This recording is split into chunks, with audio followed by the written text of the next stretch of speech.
President Trump has a lot of support here in the Inland Empire, but even some of the people who voted for him tell us they think he went way too far today.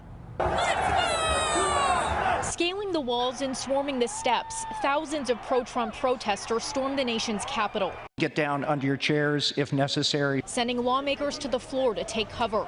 I applaud those people that had the guts and the courage to go out there and do that today.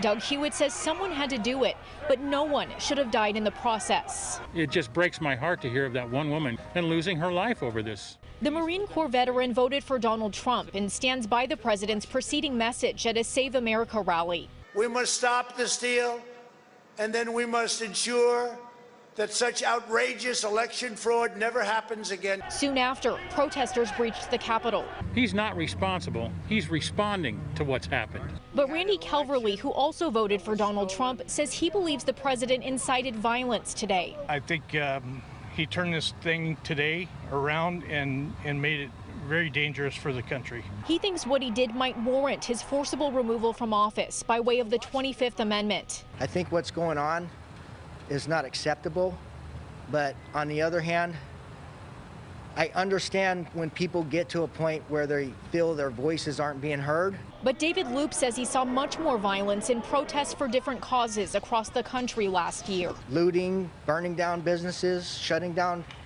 whole city blocks.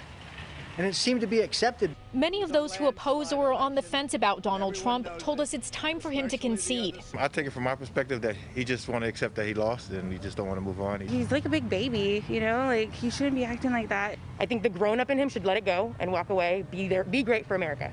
But Hewitt says Trump and the protesters should stay the course. I'm not sure I want him to concede.